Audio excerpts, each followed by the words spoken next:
Well, folks, we're coming to the end of 2020, a year in which the government was forced to tell people how to live their lives, how long to wash their hands, how many households could meet together, and a year in which we lost too many loved ones before their time. And so I can imagine that there will be plenty of people who will be only too happy to say goodbye to the grimness of 2020. But just before we do, I want to remind you that this was also the year when we rediscovered a spirit of togetherness, of community. It was a year in which we banged saucepans to celebrate the courage and self-sacrifice of our NHS staff and care home workers.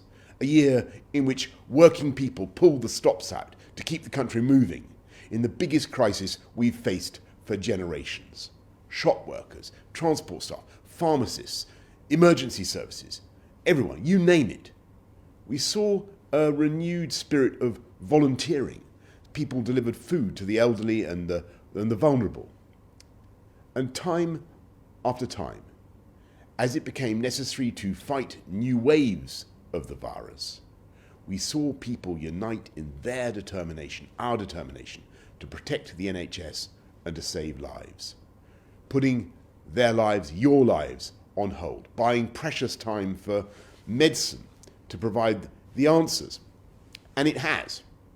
In 2020, we've seen British scientists not only produce the world's first effective treatment of the disease, but just in the last few days, a beacon of hope has been lit in the laboratories of Oxford. A new room temperature vaccine that can be produced cheaply and at scale, and that offers literally a new lease of life to people in this country and around the world. And with every jab that goes into the arm of every elderly or vulnerable person, we're changing the odds in favour of humanity and against COVID. And we know that we have a hard struggle ahead of us for weeks and months because we face a new variant of the disease that requires a new vigilance. But as the sun rises tomorrow on 2021, we have the certainty of those vaccines pioneered in a UK that is also free to do things differently and, if necessary, better than our friends in the EU.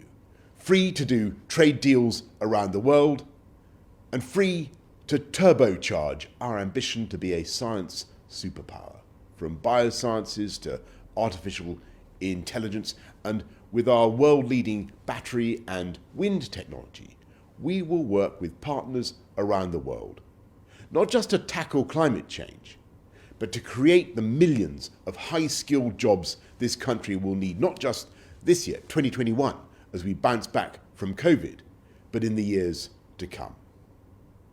This is an amazing moment for this country.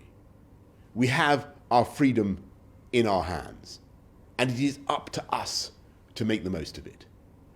And I think it will be the overwhelming instinct of the people of this country to come together as one united kingdom, England, Scotland, Wales, and Northern Ireland, working together to express our values around the world, leading both the G7 and the COP26 Climate Change Summit in Glasgow.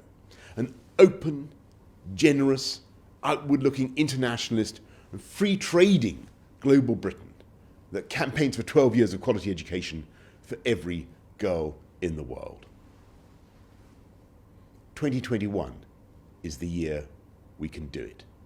And I believe 2021 is above all the year when we will eventually do those everyday things that now seem lost in the past, bathed in a rosy glow of nostalgia. Going to the pub, concerts, theatres, restaurants, or simply holding hands with our loved ones in the normal way. We're still a way off from that. There are tough weeks and months ahead, but we can see that illuminated sign that marks the end of the journey. And even more important, we can see with growing clarity exactly how we're going to get there. And that is what gives me such confidence about 2021. Happy New Year.